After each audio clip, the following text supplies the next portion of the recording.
Hello, everyone, and welcome back to Be Good Leadership. I am Ronnie Caldwell, and today be sharing some advice with you that hopefully can help you in your leadership journey, but also more importantly in your everyday life. Um, there's a lot of kids these days with anxiety issues, with stress, and just feeling really just really kind of taken aback by the amount of workload they have. For instance, recently there was IAs due or mock exams were coming up for students, and they were just feeling really, really stressed out and just overwhelmed with school. And then a lot of teachers who I've met feeling overwhelmed. Burnout is a big issue these days. They're reading an article in the Atlantic recently. There's people, even because of the amount of anxiety and stress people are feeling in schools, there's accommodation nation. People are gaming the system so they can have extra time on test, all these different things. And when I really think back about it, I don't really remember being stressed out in school. I mean, it was a different time period. I was a different kind of kid. I enjoyed reading, I enjoyed learning, but I didn't stress out much about school. I remember not wanting to go to German class. I remember that, but that was mostly because I didn't have any friends in German class. And then, yeah, I didn't like math too much, but overly stressed out, anxious, feeling overwhelmed by school, that wasn't something that I can say that I felt. Um, Now, by the time I was 25, I had two children, and I was teaching in public school in the Houston Independent School District. And at that time, I was teaching history, but we're having kids write a lot. But I had always between 187 kids and like 200 kids on my docket, right? So I was grading papers, and then having two children that were both below the age of 3 at the time, and being a dad, being a husband, trying to make ends meet, and then teaching and having that many kids and papers to grade and all that kind of stuff. you know I don't remember being completely overwhelmed by that. And I think the reason for that is, um, well, one, I had a journaling practice, and I also started meditating when I was in my early 20s, so I think that helped. But the other thing, in I guess the name for it, it was a practice that I had that I didn't really have a name for it, but I heard this somewhere, and but it made sense to me. And what I always try to do is next shortest task. So this is something that I've just given to students, teachers, different my own kids. Next shortest task, I would call it, which is that there's a lot of things going on, but how do I maintain momentum, right? And I think a lot of people get stuck. They get stuck in places where they don't do anything, and it's not just teaching. It's not just in the house, but also in leadership. I mean, I worked in organizations where no one's getting started on anything, or there's a lot of things to do. People know what they should be doing, but no one's doing them, and they say they're getting overwhelmed. And I think like my kids one time, they would say they took some IB courses, and the my kids said that IB kids tend to complain about work they haven't started yet. And I don't think that's just IB kids. That's people in general, right? And I'm not saying I don't know everybody's workload, but I'm just giving you this tip because it's helped me in that when I'm feeling that way, I look at what I need to do, and I just say, okay, well, what's something that's going to take me 30 seconds? Do that. Is there this email here? This email probably will take me 2 minutes. Let me do that. And what I find is just the next shortest task, the next smallest thing that I can get done that won't take that long, get that done. And by doing that, what you find is that you keep a momentum, is that I don't get stuck in this place of, well, now I'm not doing anything. Because a lot of people get into this spot where they just sit there and now nothing's happening. They were worried before. They were nervous about things. They were worried that they weren't going to be able to get work done, and 100% like they don't get started on anything.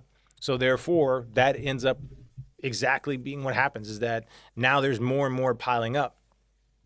And what I just found is that if I just look at it as one, none of these tasks are going to define me as a person. So I think there's this perspective. So one, this little assignment, this email, this thing that the boss is asking me to do are not actually going to define me as a person. They are not going to make or break my entire life. And there are some people who do not have this mind frame whatsoever. So one is now I'm telling you there's probably a mind frame that goes with this that is necessary, and that is that these are just tasks. These are just things that have to get done. They're not life breakers, life makers. And they don't have to have an amazing amount of meaning. This is the other thing. Well, why is this meaningful? Why does this matter? This is the work of the day, and this is what needs to get done right now. And you have to look at things that way. Because I do think a disastrous thing that many people are trying to do is try to find an extraordinary amount of meaning in anything they do, and if they don't see the meaning of it or why it matters in the grand scheme of things, then I'm just not going to do stuff. Man, look, I mean, I think that you're getting way too philosophical if you're feeling that. And I think that there are things that you have to know what's most meaningful, right? But because I know what's most meaningful in my life, I also know there's a ton of things, the vast majority of things aren't worth getting all riled up about. And if this is the thing that I need to get done for my job, if this is the thing that I need to get done for my class, if this is the thing that needs to be done right now for my family, because I have kids, I have my wife, everything else, then let's get it done. The next shortest task, what is it that needs to be done? And when we're able to add that mind frame to the next shortest task, we start to mark things off the list. We don't have this huge amount of anxiety that everything is riding on this, my entire career, my entire life, or whatever. People get through things.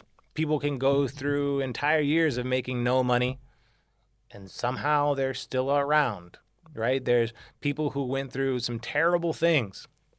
There's been utter disasters that have happened to entire cities, civilizations, everything else, and people get through these things. People move on. Now, are there scars held? Yes, of course. But what I mean is, what I'm talking to you guys about is none of those things. It is not on the scale of any of those things. I'm just talking about the day-to-day of living a normal life and doing a job.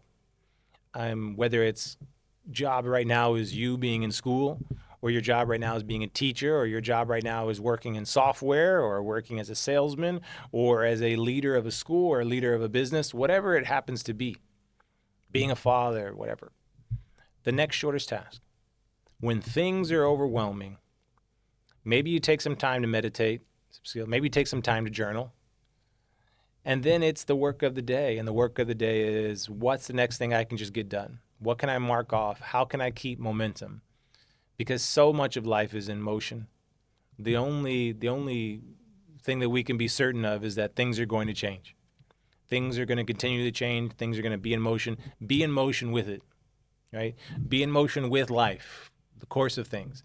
And by focusing in on what's the next thing I can get done, what's the next small win I can have, you build, and you actually find out, oh, I can do this. And the more things that you just say, okay, I can do this, the less things that actually end up on your mind. So by doing the next shortest task, what you also then find out is you're like, oh, that wasn't a big deal.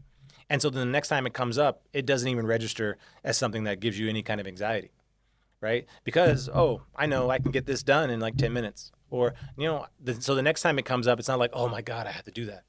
The next time it comes up is like, oh, that takes 10 minutes. I'll find that some time to do that. This is the kind of thing. And so this is what I hope can be helpful to you guys. It's been helpful to me. And it's something that I still practice to this day. It's something that I still try to give to others. And the people who I know who've actually tried it and stick with it, they say it's a very helpful mind frame to have. So if you can do the next shortest task, do that. If you're wondering what to do, if you're feeling overwhelmed, let's do the work of the day. Remember that most of the things that we have to do on a day-to-day basis aren't those big, meaningful things that we value the most, nor should they be. That's not how life works. So get them done. The next shortest task, keep momentum, and keep moving forward. As always, the advice is free, and you don't have to take it. Be good.